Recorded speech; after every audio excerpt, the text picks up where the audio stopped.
Minnesota. Ruby boys, they know us. All fast money, no slow bucks. Okay, what's going on, everybody? Brandon here, aka Brawadis, and welcome to my newest NBA video. So, I'm here today to explain to you guys, I'm actually in shock, okay? I'm in shock as to how so many Suns fans have been so opposed to trading for Paul Millsap. Ever since this rumor came out about 12 to 15 hours ago, just last night, rumor came out, in case you didn't hear, that despite signing Dwight Howard, the Atlanta Hawks want to bring Al Horford back to play him at his natural position. In case you didn't know, Al Horford is not a center. He's been playing out of position for multiple years. He's a power forward. The Hawks believe an Al Horford and Dwight Howard front court would work better than a Paul Millsap and Dwight Howard front court. What they've been doing is they've been shopping Paul Millsap in hopes of Al Horford returning. Team linked to Atlanta trying to trade for Paul Millsap, the Phoenix Suns, my Phoenix Suns. If you're wondering why, it's because the Phoenix Suns are flush with assets. They're flush with not only their own draft picks, but draft picks from other teams like Miami. They have a ton of young players. They just drafted 3 rookies. So, you know, a team that, I don't want to say needs a star, but when a team like Atlanta wants to dump one of their star players for whatever reason, you look to a team with assets such as Phoenix or Boston, something like that. So, ever since the rumor came out, I was warm to it ever since it came out. I love it. I love Paul Millsap as a player. Super underrated. 3-time All-Star. 2014, 2015, 2016. 3 straight All-Star appearances. Here's the underrated part of his game. Everyone thinks, oh, he's 6'8", 6'9". He's too short to play power forward. He can't play defense. He just got picked to the All-NBA defensive second team, essentially making him a top 5 defensive power forward in the game. Most underrated part of his game, he defends. Just because he's short, it doesn't mean anything. He defends. He can shoot the 3 now. A couple years ago, he started practicing his 3-point shot. He's a 35 to 40% shooter from 3. Okay, so let me tell you.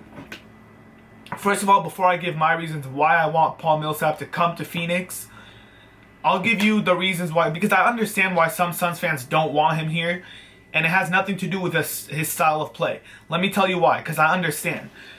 You just drafted 2 power forwards, you spent 2 top 10 picks on 2 power forwards, so why would you acquire another power forward? I understand that. Or there's this.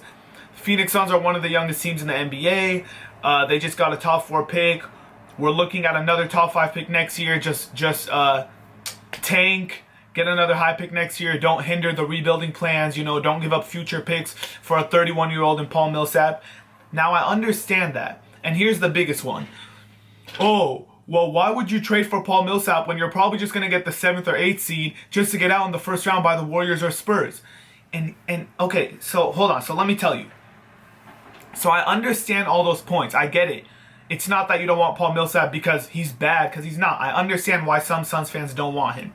But let me explain why. First of all, first and foremost, the age, get that out of the picture. Because he is 31 years old. His 31 is, listen, he's not an athlete. He doesn't jump through the roof and block shots and fucking all. He's not a Russell Westbrook. He's not a Eric Bledsoe, might I say. He's not that type of player. He's more of a Pau Gasol offensive type of player. He's going to age well. His 31 is nothing. That's different than, say, Blake Griffin 31, DeAndre Jordan 31, Dwight Howard 31. That's different. Paul Millsap's 31. He still has multiple years ahead of him. So the age part of this, you could throw that out the picture. Just don't even bring up, oh, he's getting old, 31. No, the way he plays, he's a slow it down offensive center. He does not rely on his athleticism at all. Okay? Now let me add. Another reason Suns fans don't want him is because he has 1 year left on his contract. So let's say you give up all these picks or whatever the Hawks want, and then he leaves.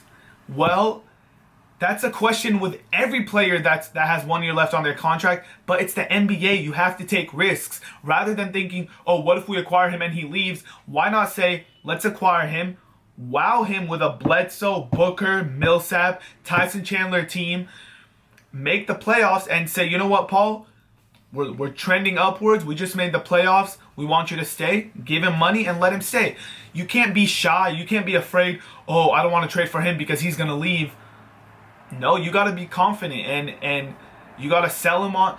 Listen, the Suns tried to trade for Gordon Hayward. How many more years does Gordon Hayward have on his contract? 1. If they weren't scared of Gordon Hayward, they're not going to be scared of Paul Millsap. So listen to this. Yes, I understand 1 year left on his contract, so he could potentially leave next year. But you got to take risks. You can't be scared. And also, Phoenix is not I understand they're not the winningest team right now in the NBA, but they're not a bad destination when you factor in weather, price. They're cheap. It's cheap to live in Phoenix, okay? So yeah, there is a chance that he could leave after a year. But what does that mean? You're only going to trade for players with 3 or 4 years on their contract? No, it's the NBA. You got to take risks. You got to be confident in your front office and your players that they could wow him and re-sign. Okay, next. If the Hawks get a commitment from Al Horford that he will return, they need all the money that they could save up to give to Al. What does that mean? That means they are salary dumping Paul Millsap. Not literally dumping him for nothing, but they can't take big money back. So you can't get, they can't take Bledsoe, they can't take Knight, they can't take Tyson Chandler. You wouldn't be giving them anything of much value. So you could be giving them future picks and then maybe an Archie Goodwin. Or maybe a PJ Tucker who has a non-guaranteed contract. Why would you turn down the chance? Listen, what did it take to get Jimmy Butler? The Celtics offered the number 3 pick, number 16 pick, Avery Bradley, Jay Crowder, and the Bulls still turned it down. Now I understand Jimmy Buckets is younger than Millsap, but it just goes to show how much you have to give up for a star player. When you get a chance like this, a once in a lifetime chance where a team is just looking to dump a 3-time All-Star just because they want to bring someone back, the Hawks can't be picky. They can't take salary back, and they don't have much time to decide on a deal. You have the Hawks pinned against the wall. If Horford decides to return to Atlanta, the Phoenix Suns would have all the leverage in the world, so the Hawks would not be able to get anything of much value back. Sure, future picks, yes, I understand you're hesitant to give up first-round picks for a 31-year-old player, but you bring in Millsap. You have Bledsoe, Booker, Millsap, and Tyson Chandler with Brandon Knight, TJ Warren, Marquise Chris, Dragon Bender, Alex Len, all coming off the bench. Those picks are not going to be top 5, top 10 picks. So you're essentially thinking about, do we want Paul Millsap or do we want a bunch of middle of the first round picks? Correct me if I'm wrong, but the chances you find a 3-time All-Star in the middle of the first round is not that high. I'm not saying it's impossible, but it's not that high. So next, I understand, here's the biggest thing where Phoenix Suns fans come from. Oh, we're rebuilding. Why would you do this and that? Why would you hinder the rebuild? Guys, like I said, we're not sending away Dragon Bender. We're not sending away Devin Booker. We're not giving up Marquise Chris. We're not. We're giving up future picks if we were to get Paul Millsap. That allows us to be competitive now with Bledsoe, Booker, Millsap, and Chandler. And it helps us stay competitive in the future because you keep Bender, you keep Chris. Anyways, those kids are 18 years old. 18 years old. They're not going to come in and play heavy minutes right away. Those kids are 18. Marquise Chris actually just turned 19 today. So I'm sorry, one is 18, one is 19. They're not ready to play right now. Those were 2 of the youngest players in the whole entire draft. Out of 60 players drafted, those 2 were the youngest. Okay? Listen.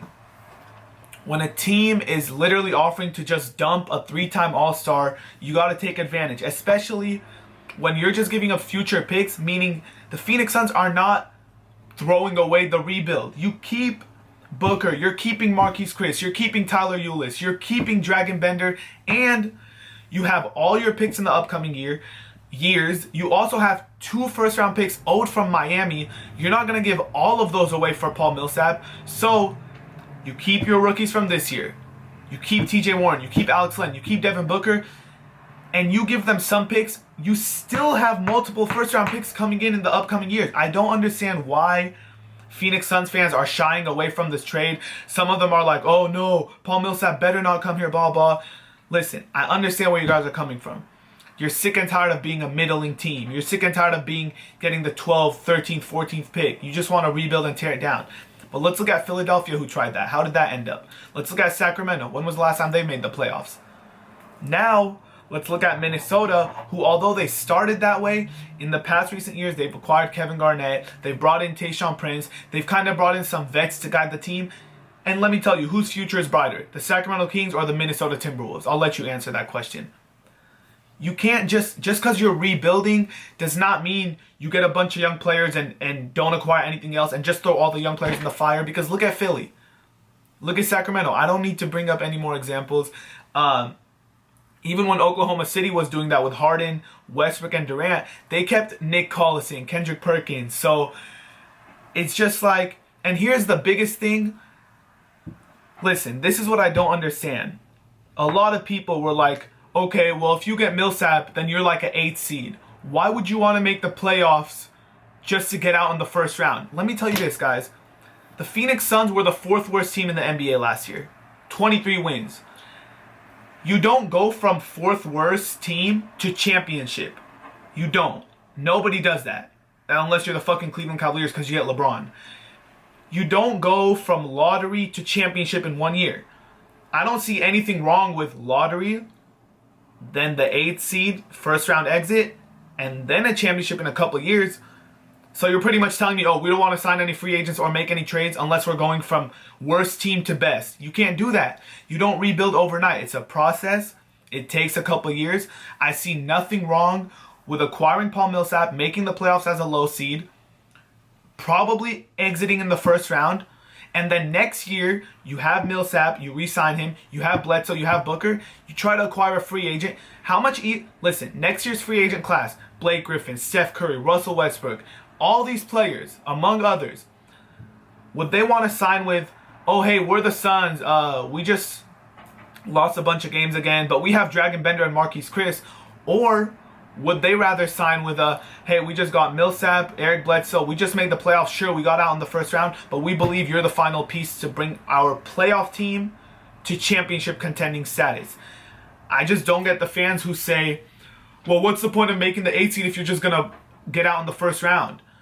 If you're old and aging and a veteran team, I understand there's no point to do that. When you're still keeping, here's the biggest thing. The Atlanta Hawks would be taking future picks. We would still be keeping all of our young players. We'd be keeping all of our rookies. So we're not throwing away the rebuild or anything. And like I said, I understand to each their own. Everybody's opinion is their opinion. That's why I brought up. I understand where those fans who don't want Millsap are coming from. But at the same time, 3-time All-Star, all-defensive second team. He's just 31, and it's not he's going to age well the way he plays his game. A team is offering to pretty much dump him away while you could keep your young players. So, I mean, the Phoenix Suns are not only becoming competitive now, becoming a playoff team now if they acquire Millsap, but you're keeping Booker, Bender, Chris, and Ulis. So you have your pieces for the future, and then you're trading away your picks, but you still have multiple picks coming in from other teams. So you would still, I don't know. It makes no sense to me. And like I said, for those people who say, oh, what's the point of making the playoffs as a low seed just to get out? Well, like I said, you don't go from 4th worst to championship. No, you got to start somewhere. And starting somewhere is 4th worst to low playoff team. And then in a couple years, a championship. So, Phoenix Suns fans, I mean, I'm not here to convince you guys to warm you up to the idea of Paul Millsap. Because like I said, to each their own. Everybody has their opinion. But me, myself, bring Paul Millsap to Phoenix. Of course, all this won't happen unless Al Horford decides to go back to Atlanta. He's going to make his decision tonight. And to me, it makes perfect sense. Paul Millsap, Phoenix Suns, Atlanta Hawks, get on the phone and get this done. Please. Wait, last thing. Biggest thing. Like I said, how many years have you heard DeMarcus Cousins in trade rumors? He still hasn't been traded. Jimmy Butler's name was thrown all over trade rumors. He didn't go anywhere. Paul George, you've heard his name thrown around there. Blake Griffin, they're still in their places. It is not easy to acquire a star player. So when you get a chance to acquire one such as Paul Millsap, they could have easily asked, if they weren't salary dumping, they could have asked for Bledsoe, they could have asked for all this. And you can get him for cheaper. You just have to do it. You got to do it.